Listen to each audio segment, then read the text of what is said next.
Meus amados e queridos irmãos, bom dia na paz do Senhor. Queremos nesta manhã aqui trazer mais uma breve reflexão matinal. Temos um tema importantíssimo. Não julgueis, para que não sejais julgados. Vamos orar? Senhor Jesus, muito obrigado pela oportunidade que o Senhor nos concede nesta manhã de estar na Tua presença. Fale conosco, nos direcione através do Teu Santo Espírito, para que vidas sejam abençoadas, sejam impactadas através da Tua palavra.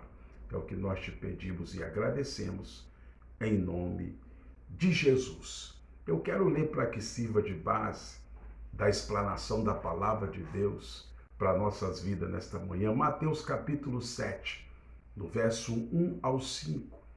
Preste atenção, é a base da explanação da palavra de Deus. Não julgueis, para que não sejais julgados, pois com o critério com que julgardes sereis julgados, e com a medida com que tiverdes medido, vos medirão também. Por que vês tu o argueiro no olho do teu irmão, porém não repares a trave que está no teu próprio? Ou como dirás ao teu irmão, deixa-me tirar o argueiro do teu olho, quando tens traves no teu? Hipócrita, tira primeiro a trave do teu olho, então verás claramente para tirar o argueiro do olho do teu irmão. Meus queridos e amados irmãos, me dê aí um pouco da tua atenção, para que possamos falar na palavra de Deus. Ao final desta palavra, a intenção é orar com você, orar por você, orarmos juntos, para que Deus possa nos impactar, nos edificar, através da sua palavra. Queridos, é natural o ser humano se pôr na posição de vítima ou de quem tem razão em toda e qualquer situação. Entenda a introdução desta palavra. Eu e você carregamos o hábito de nos defendermos de tudo. O culpado é sempre o outro, não nós. Esse é um mecanismo de defesa, uma forma de nos justificarmos aos nossos próprios olhos. Por isso, quando Jesus manda não julgar, está tocando em uma área muito profundamente sensível do nosso ser. O ato de acharmos que sempre estamos certos e os outros errados. Eu, querido, sou assim. Preste atenção, eu que estou aqui explanando, pastor, sou assim, me coloco nesta posição. Você é assim. Todo ser humano, infelizmente, é assim. Somos cheios de traves nos nossos olhos, mas sempre pomos em evidência o argueiro no olho alheio, no olho do outro. O problema é que, para Deus, isso faz de nós hipócritas, fingidos. E como Ele nos ama, de vez em quando Ele nos dá uma sacudida para que nos ponhamos em nosso devido lugar. Já lemos aqui o que Jesus Cristo fala, sobre esta palavra. Não julgueis, para que não sejais julgados. Mateus 7, do 1 ao 5, nós acabamos de ler, para que sirva de exemplo, para que sirva de base. Ou seja, nós erramos e erramos e erramos. E ainda assim, nos pomos na posição de quem tem todo o direito de só ficar apontando os erros dos outros. Isso é um problema sério. Perceba algo interessante, preste atenção. Jesus não critica tanto o fato de termos a trave no olho. Isso é ruim, claro, mas o maior mal é acusarmos o próximo tendo nós a trave em nosso olho. Ele condiciona a possibilidade, veja bem, de criticar o outro a primeiro resolvermos o nosso erro. A trave é esperada, dado a nossa humanidade. Já a acusação, ela é extremamente leviana. Observe aqui, quero aqui, para servir também de exemplo para nós, contar uma história, para usar aqui como exemplo, nesta nossa palavra, sobre a trave em nosso olho, que às vezes ficamos observando, querendo tirar o argueiro que está no olho dos outros e não observamos a trave que está também estacionada ou localizada em nossos olhos. Observe a história aqui de uma senhora que começou a trabalhar em uma casa. Presta atenção. 2 vezes por semana aquela mulher ia, ela era doméstica, para limpar, cozinhar e lavar roupas naquela casa. Os serviços domésticos básicos ela exercia naquele lugar. Essa irmã, porém, era cristã, temente a Deus, desempenhava com competência suas tarefas. Só que começou a ter certas atitudes que passaram a deixar o seu patrão, o seu senhor, aquele homem que contratou ela, aquele casal para trabalhar, bem incomodados com aquela doméstica. Escute isso aqui.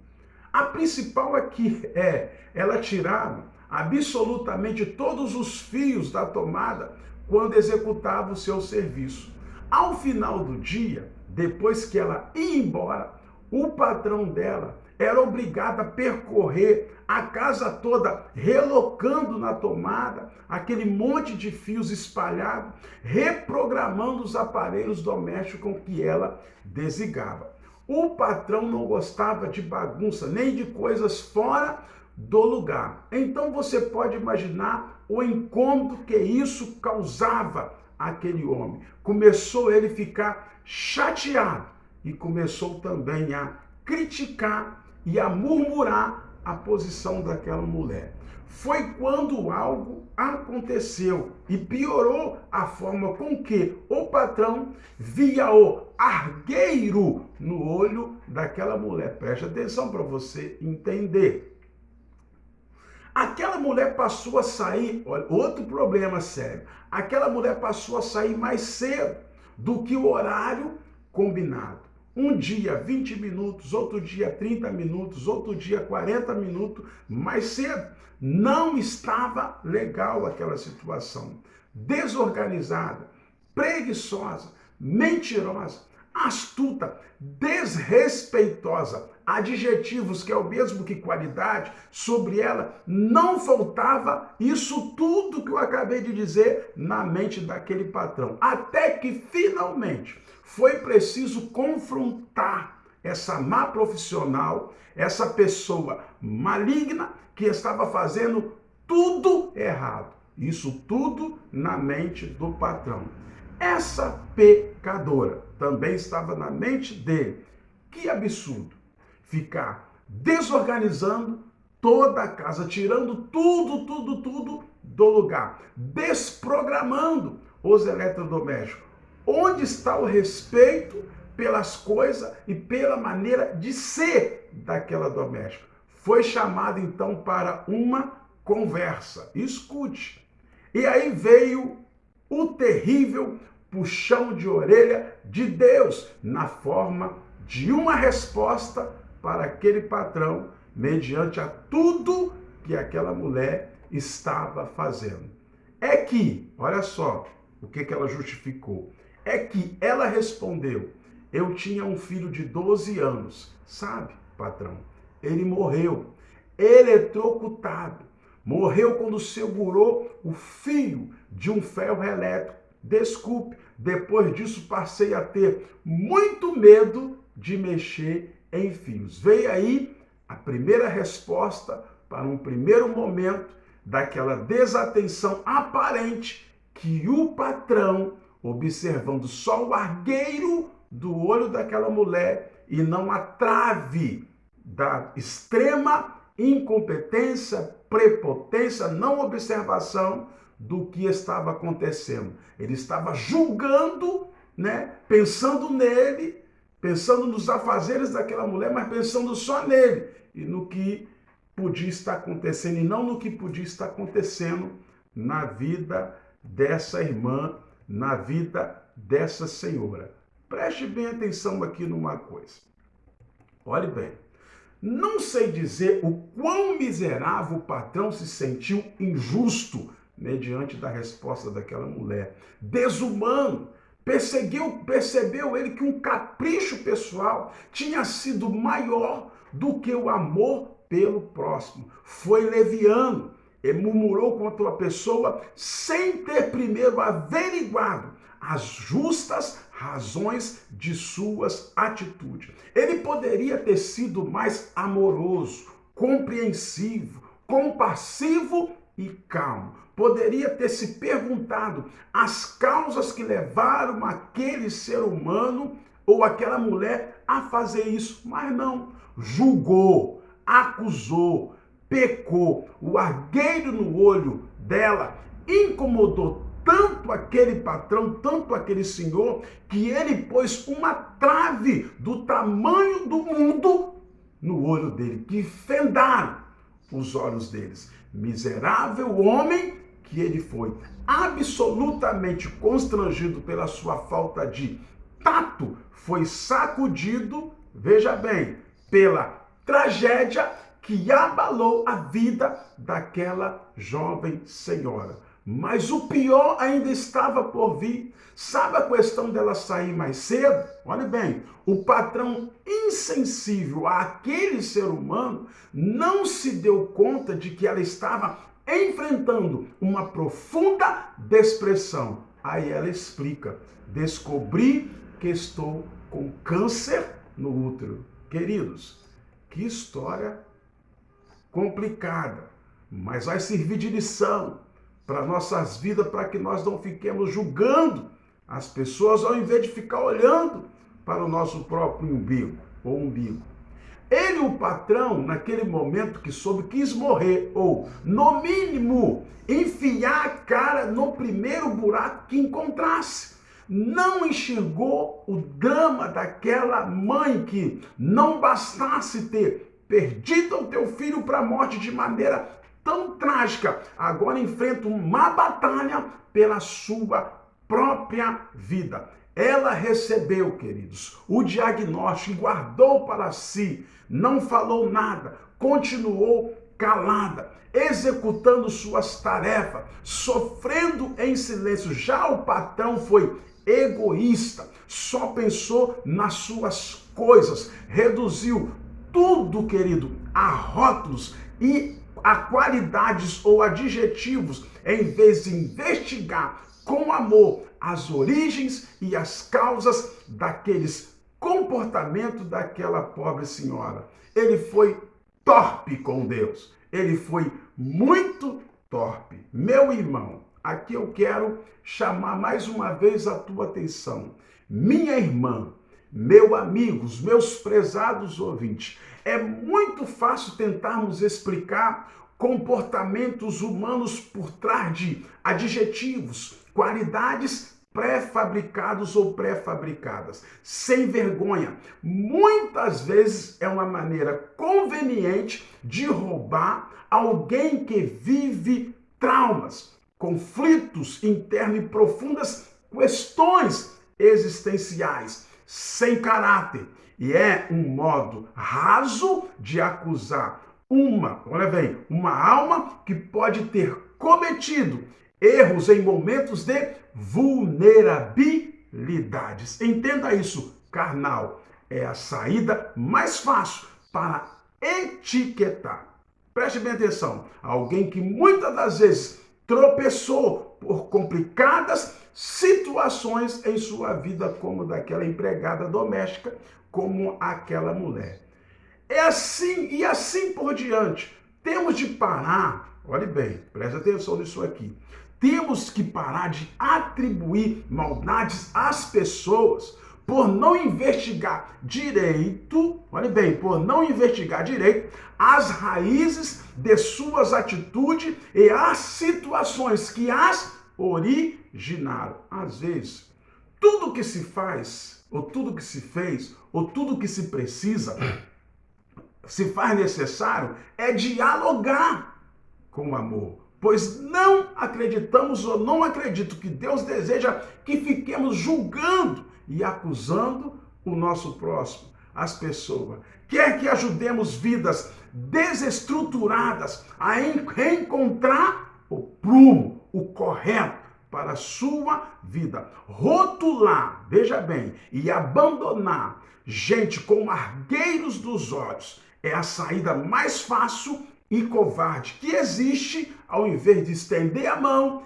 e ajudar, orar, consolar, confortar. De um lado, uma mulher traumatizada que perdeu o filho de modo desumano, julgador, mas preocupado com pequenas besteiras do que em buscar saber as causas por trás de um comportamento nem tão grave assim. Preste bem atenção, já estamos caminhando para o final. Julgar, querido, sempre é mais fácil. Falar do outro, apontar erros do outro é sempre mais fácil. Rotular é mais fácil. Errar é mais fácil. Acusar é mais fácil ainda. Pecar é a coisa mais fácil que existe no mundo. O argueiro daquela mulher estava em seus olhos devido ao acúmulo, sabe de quê? De lágrimas, pelo sofrimento, pelo drama, pela depressão. A enorme trave daquele patrão estava nos seus o quê? Pelo acúmulo de olhares acusadores e pecadores da parte dele. Pediu perdão a Deus pelos seus julgamentos réprobos e vergonhoso. Ele pediu. Aprendeu uma importante lição com isso que aconteceu dentro da sua própria casa. Eu estou nesta manhã aqui abençoada de reflexão matinal, compartilhando com você um exemplo de vida, um aprendizado sobre não ficarmos julgando as pessoas. Não julguemos, querido, uma madeira pelo verniz. Minha irmã, meu irmão, meu amigo ouvinte. Um móvel tosco, escute isso aqui, pode ser de madeira nobre. Outro lindo pode estar podre por dentro e carcomido pelos cupins. Busque saber, tente entender que o que leva, olha bem, tente entender que o que leva alguém a tomar atitudes negativas aos teus olhos. Muitas vezes há explicações que você nem imagina por trás de ficar acusando, apontando, precipitando em apontar o erro dos outros. Por trás de um sem vergonha, muitas vezes há uma pessoa enferma, de corpo e de alma, precisando de ajuda espiritual. Por trás de um sem caráter, muitas vezes alguém que foi abusado na infância e carrega margas emocionais e profundas. Por trás de um crente carnal, escute isso, muitas vezes há um indivíduo solitário, triste e desorientado que necessita urgentemente de carinho e orientação. Por trás de um pecador, resumindo tudo isso, muitas vezes há simplesmente um ser humano que se encontra afastado, distante de Cristo. Porque eu e você não fazemos nada para aproximá-los de Jesus Cristo. Termino aqui dizendo que, sabendo disso, porque por trás de pessoas como eu, que fazem uma simples live, grava um simples vídeo para quê? Para você assistir, vez por outra, para lhe edificar, para abençoar você, preocupado com a tua vida material, com a tua estrutura espiritual. Veja bem o que acontece por trás desses nossos comportamentos de transmitir uma palavra para você. Há frequentemente pecadores que carregam gigantescas traves em seus olhos. Pode acreditar nisso. Não julgue. Assim também você não será julgado. Não meça ou não meça a vida das pessoas para que também você não seja medido. Que do mesmo jeito que você ficar medindo a vida dos outros, você será medido. É a palavra de Deus. É o que está descrito em Mateus capítulo 7, do 1 ao 5. Não julgueis, para que não sejais julgados. Guarda esta palavra, um pouco extensa, mas que serve de edificação, de orientação, de exortação, de alerta para nossas vidas espirituais. Vamos orar. Senhor meu Deus, eu te agradeço por esta palavra nesta manhã. Alcança os teus filhos para edificação, para que eles sejam impactados, que o teu Espírito possa falar em nossa mente, em nosso coração. Cura a enfermidade daquelas pessoas que precisam de cura. Visita, Deus, através do teu Espírito, as pessoas que estão no leito de UTI, estão numa enfermaria, as pessoas que estão enfermas dentro de casa, que foram acometidas por esse coronavírus. Trabalha na vida de pastores, na vida de liderança, na vida de irmãos, por mais simples e humilde que seja. Cure e dá vitória. É o que nós te pedimos e agradecemos. Em nome de Jesus. Logo mais às 19 horas, um grande culto de libertação na igreja. Que Deus possa te abençoar. Muito obrigado pela tua atenção e que o Senhor nos permite e nos dê uma próxima oportunidade. Se assim mesmo Ele nos permitir. Amém.